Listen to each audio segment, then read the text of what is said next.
Baik, udah semua? Sudah, Ibu. Ya, terima kasih. Sudah, Bu. Sebelum itu Ibu mau nanya dong, kalian di sini tahu nggak sih teks narasi itu apa? Belum dipelajari ya di bab sebelumnya ya.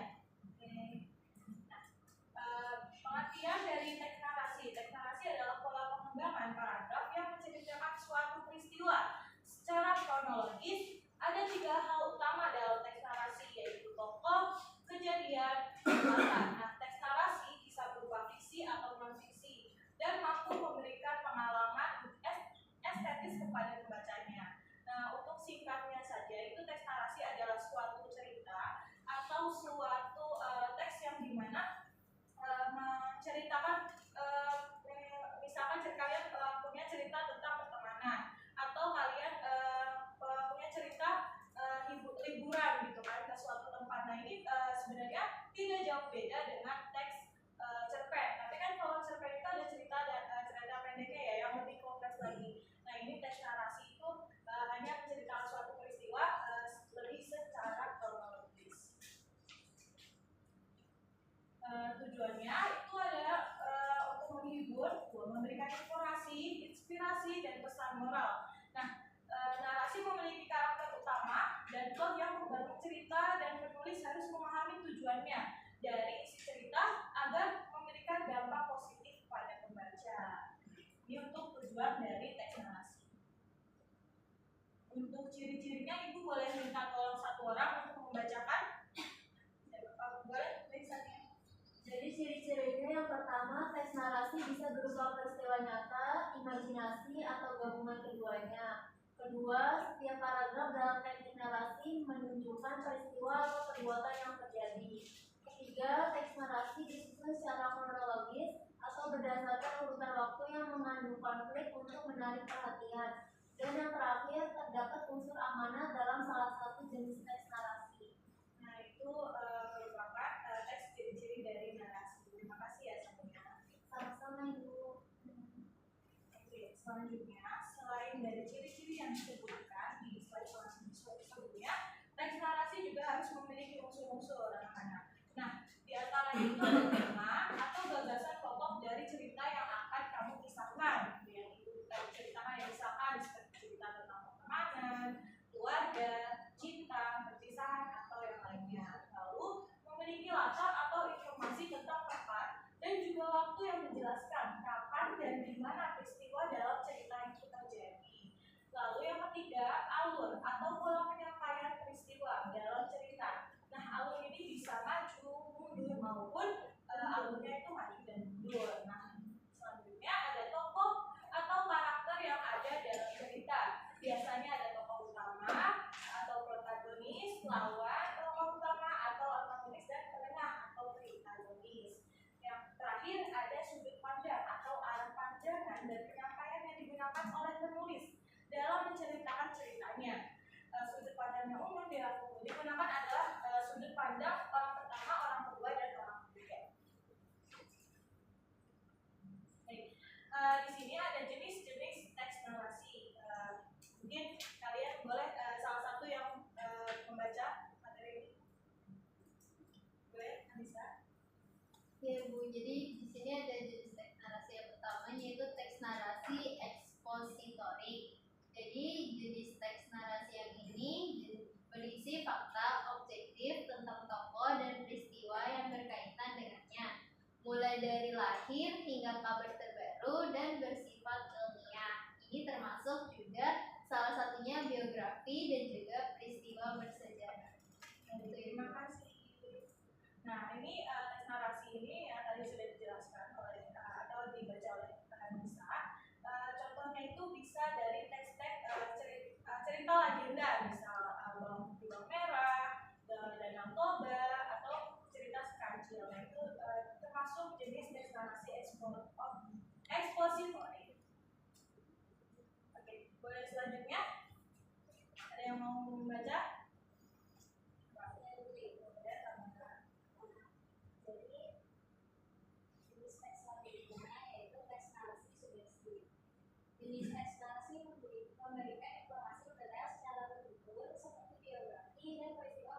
contohnya itu bisa biografi pahlawan, bisa tokoh B.J. Habibie atau presiden pertama kita Soekarno. Nah ini termasuk dari teks narasi sugesti. Selanjutnya mengenai teks narasi artistik. Nah, teks narasi bisa fiksi atau non fiksi, umumnya imajinatif dan menggunakan bahasa kiasan atau lambang figuratif untuk memberikan hiburan dan amanat yang tersirat dari pembaca. Nah, untuk jenis teks narasi artistik ini biasanya itu kita temui di komik atau novel yang memiliki penuh gambaran gitu teman-teman. Selanjutnya ada struktur teks narasi. Nah, yang pertama itu ada orientasi. Untuk menarik pembaca agar membaca seluruh teks narasi, bagian awal harus menarik dengan tokoh, penokohan, latar tempat, latar cerita atau latar waktu, latar suasana dan unsur lainnya. Lalu yang kedua ada komunikasi. Nah, bagian ini memperkenalkan konflik yang akan berkembang menjadi lebih rumit, mencapai klimaks, kemudian antiklimaks dan perlahan-lahan itu mulai hilang. Lalu yang ketiga ada resolusi. Bagian yang memberikan solusi untuk menyelesaikan konflik dan menandakan akhir dari cerita. Lalu yang terakhir ada koda. Dan koda adalah akhir cerita yang bisa berupa bahagia, sedih, atau menggantung.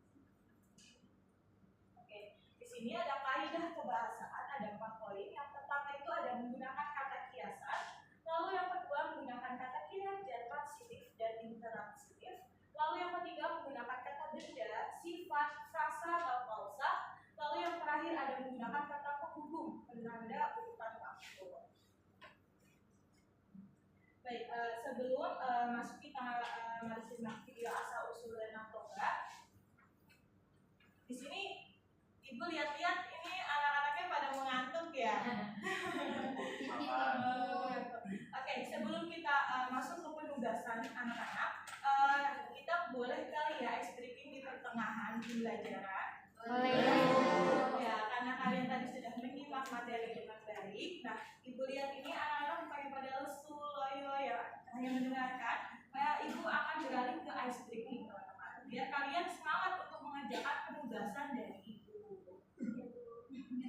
Oke. Kita mulai ya.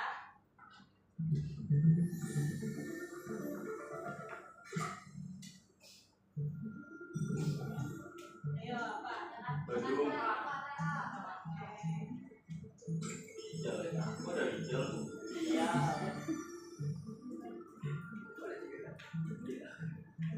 Oke, naik kedua.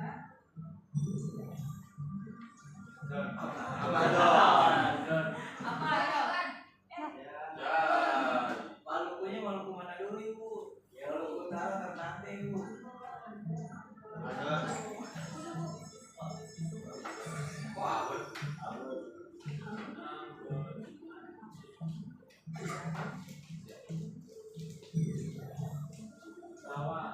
Korea Selatan. Iya. Korea Selatan Bu.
Pajak. Kurang apa? Iuran. Uang kas.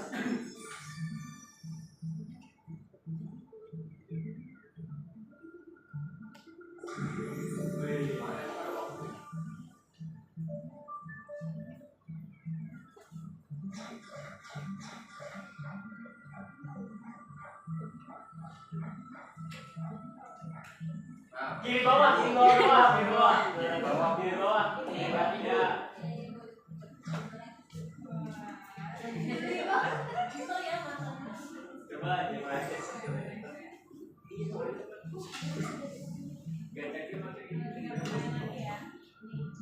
Bisa. Bijak.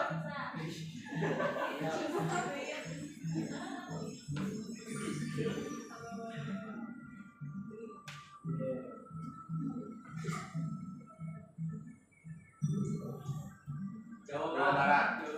Pasifik. Jawa Barat tidak salah gitu. Ya.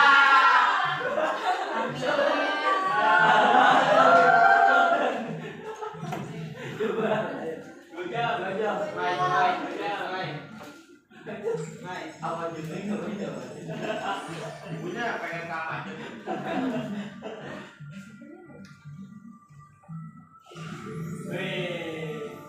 Mau yang minus atau yang 200? Yang minus 200. Minus itu jangan kecepatan sih kalau Kecepatan terus.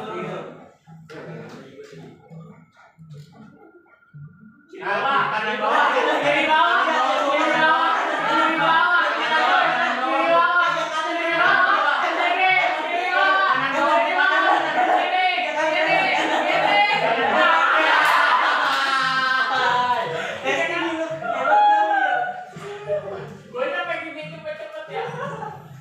Korea Selatan, Bu.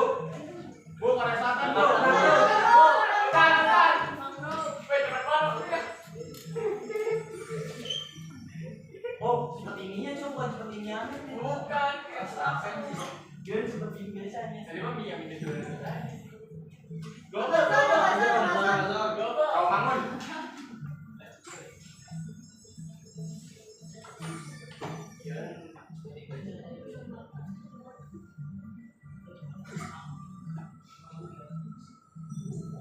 Gedung tinggi. Nah, bisa. Gobel.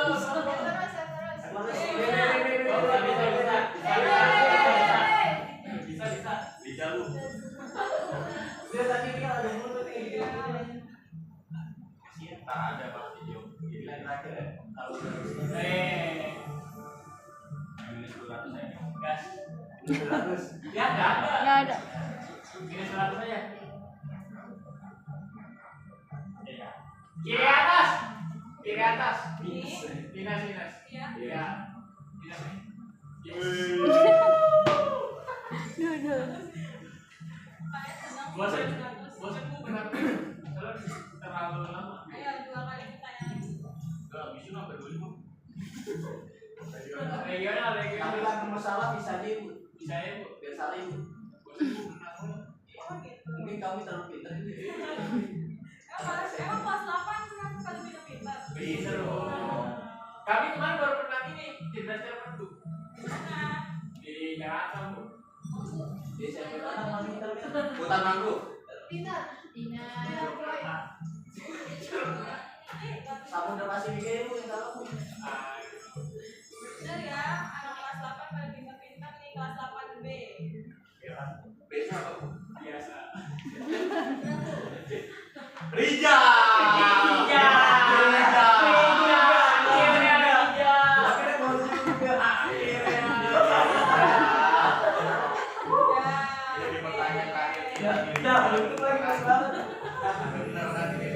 Lagi belum, ayo. Ya, boleh sama ya. Ya. Ada yang minusnya 50. Udah. Pojok Kiri, kiri bawah. Ya. Yang minus 5. Ya, Lagi. ya banyak. Tanggung Bu. 15. Dan semangat ya. Nah, udah.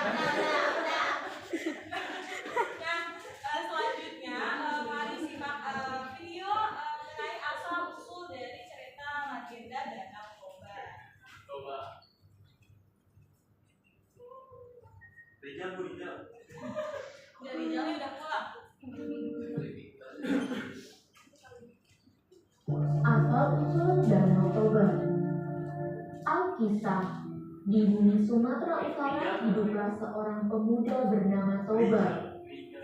Sehari-hari ia bekerja di ladang. Sesekali ia juga mencari ikan di sungai yang tak jauh dari rumahnya. Suatu hari, Toba pergi memancing sepulang dari ladang. Tak lama setelah melempar pancing ke sungai, umpannya disambar ikan.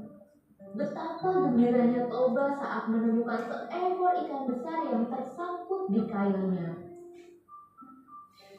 Saat ia melepas mata kail dari mulut ikan, terjadilah keajaiban. Ikan besar bersisi keemasan itu seketika menjelma menjadi seorang wanita yang cantik jelita. Toba terkejut bukan kepala. Terima kasih Tuan, Engkau telah membebaskanku dari kutukan dewa, ucap sang wanita ikan. Tergagap-gagap, Toba memperkenalkan dirinya. Nah, namaku Toba, putri yang cantik. Ternyata Toba sudah jatuh cinta pada pandangan pertama pada sang putri. Ia lantas menyampaikan keinginannya untuk memperistri sang putri. Sang putri bersedia dengan syarat Toba merahasiakan asal-usulnya sebagai seekor ikan. Toba pun menyetujuinya. Mereka akhirnya menikah dan dikaruniai seorang anak laki-laki bernama Samosir. Keduanya sangat bahagia. Samosir pun tumbuh menjadi anak yang sehat dan kuat.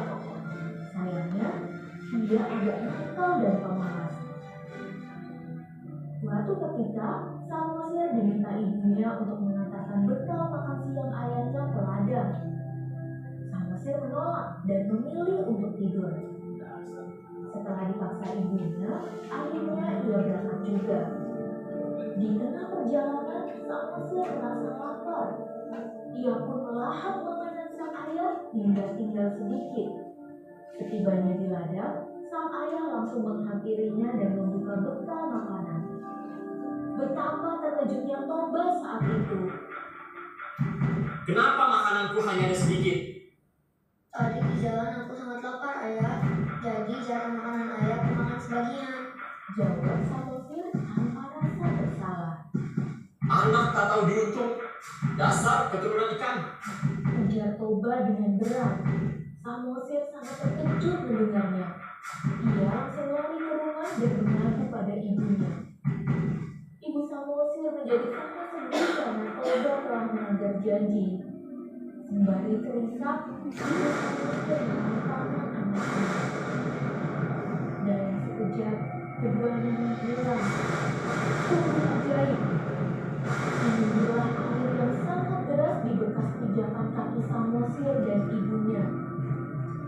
Tanah di sekitarnya tergenang dan terbentuklah sebuah danau yang sangat luas. Penduduk lalu menamainya Danau Toba. Pulau yang muncul di tengah danau pun kemudian dikenal sebagai Pulau Samosir. Nah, sekarang Kak Eka mau kasih pertanyaan dari cerita yang telah disampaikan tadi. Pertanyaan pertama, satu-satunya tokoh yang berbeda adalah. Pertanyaan kedua, dari tokoh-tokoh yang ada dalam cerita, siapa yang karakternya cukup sering kamu jumpai dalam kehidupanmu? Sebutkan alasannya. Dan pertanyaan ketiga, di akhir cerita, Samosir dan ibunya menghilang. Jika bacaan tersebut dilanjutkan sedikit, apa yang paling mungkin diceritakan? Oke, kalau kamu menyimak ceritanya dengan baik, pasti bisa jawab ketiga. Setelah kalian menyimak video asal-usul Danau Toba, di sini ibu ada penugasan yang kalian harus isi mengenai tadi yang ada di video. Nah, kalian bisa menjawab pertanyaan di slide berikut dan mengingatkan respon dari Kak.